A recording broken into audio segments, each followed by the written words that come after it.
Como você define a palavra relacionamento? Aqui na Leandro Stormer, nós gostamos de dizer que relacionamento é confiança, credibilidade e proximidade. Por isso, lançamos uma campanha para você conhecer mais o que podemos oferecer no mercado financeiro. Investidor, trader, aluno ou cliente, independente do seu momento, queremos oferecer soluções para você operar. Participe do Relacionamento 360, que fará você nos conhecer ainda mais. Você vai receber cursos gratuitos, participar de hangouts exclusivos, acessar um canal online para trocar experiências e até robôs traders. A campanha encerra em 31 de dezembro, então procure seu assessor e saiba como participar. Se você já realizou TEDs dentro das faixas da campanha 360, verifique seu e-mail que informamos os benefícios que você recebeu. Se você não é assessorado por nós, ligue agora.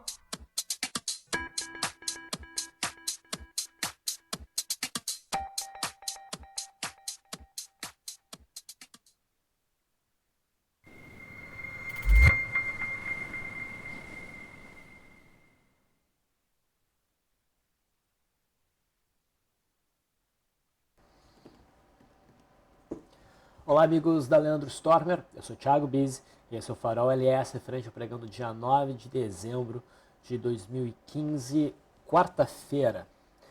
Vamos às movimentações do mercado. Hoje, um dia até bem pertinente para minha participação na Semana do Trader. Logo mais eu começo minha aula da Semana do Trader versão Pocket desse ano. Eu vou falar sobre gaps de fuga, barras de ignição e um setup de day trade que vem aparecendo bastante, que são os Monsters Gaps. Inclusive hoje foi um dia onde a gente teve, um dos raros dias em que nós tivemos Monster Gaps. Bom, aí na tela a gente pode perceber uma alta significativa do Ibovespa, uma alta de 3,65%, né? Uma barra que nos lembra muito a barra do dia 3, quando foi acatado, né?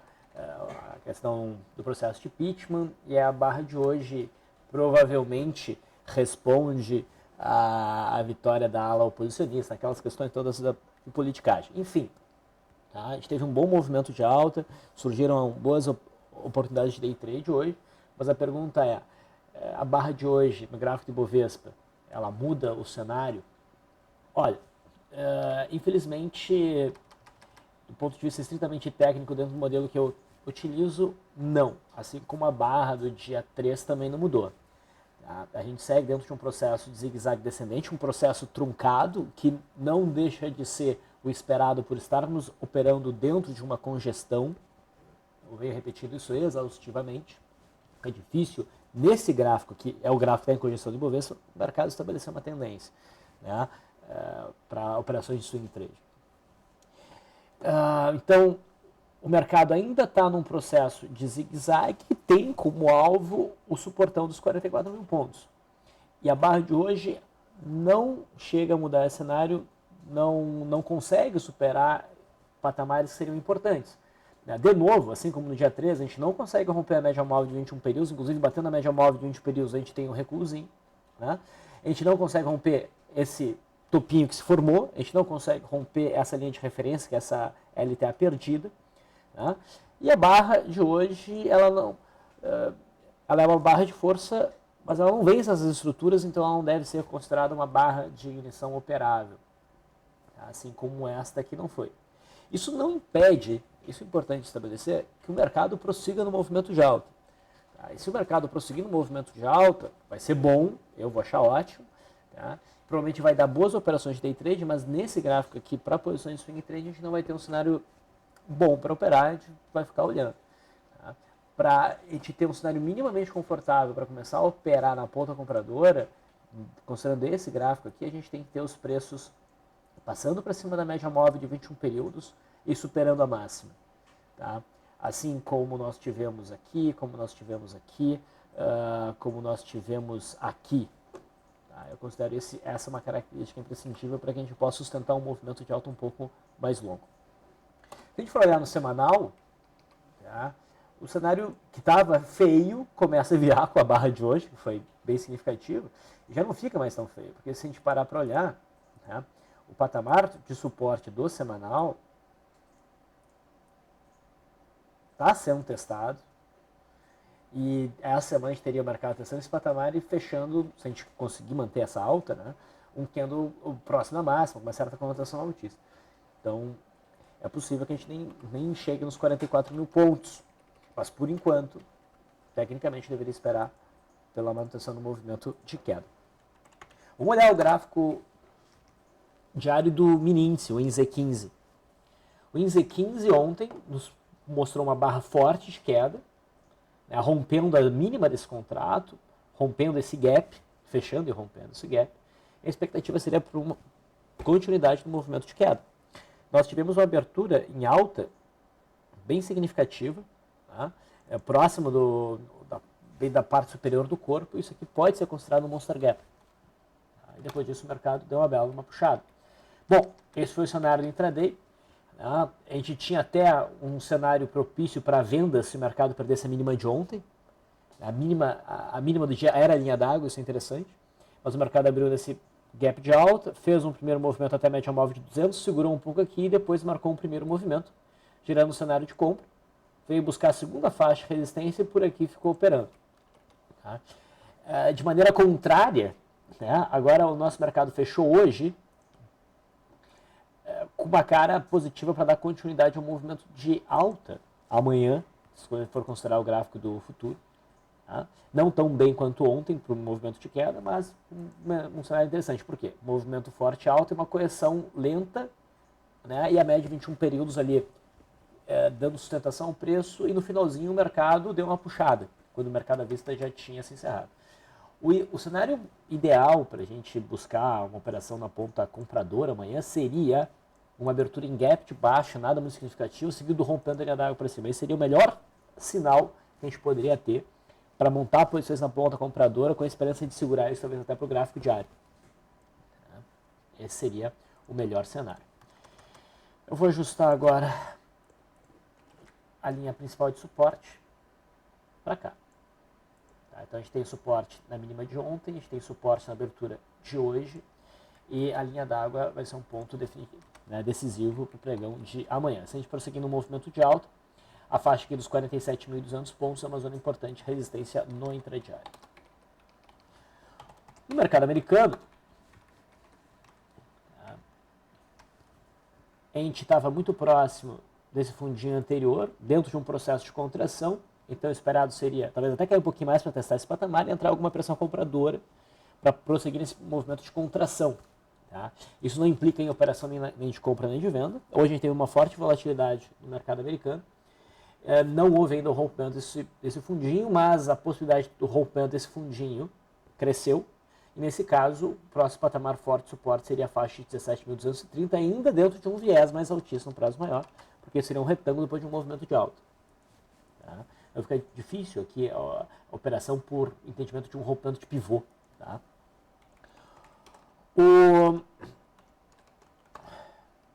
No intraday, fica fácil aqui a percepção desse patamar de suporte, que é um patamar importante. Fica fácil a leitura de um rompimento ou não nos próximos pregões. Vamos ver como é que o mercado se comporta amanhã. Eu estou achando até que o mercado americano vai para baixo. Tá? O S&P 500 futuro, então tinha o mesmo cenário, ele pesou, chegou a perder essa mínima aqui, fechou próximo de perder essa mínima, ainda respeita essa mínima, mas um cenário de busca do fundo aqui de novembro ganhou bastante peso. Tá?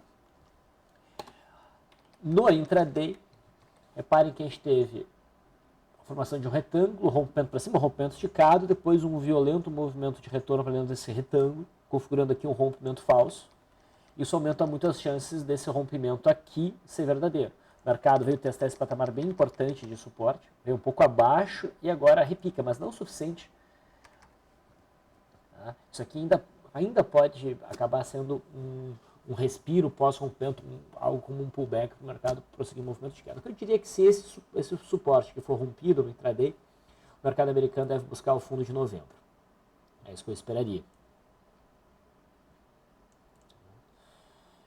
Muito bem. O dólar, deixa eu ajustar, tirar os ajustes do gráfico. No gráfico perpétuo, a gente perdeu essas mínimas, mas o mercado se recuperou no final, então não ficou um cenário ainda muito claro de que o mercado vai para baixo. Ele não jogou a toalha completamente, mas realmente o dólar está num movimento complicado, vem perdendo força.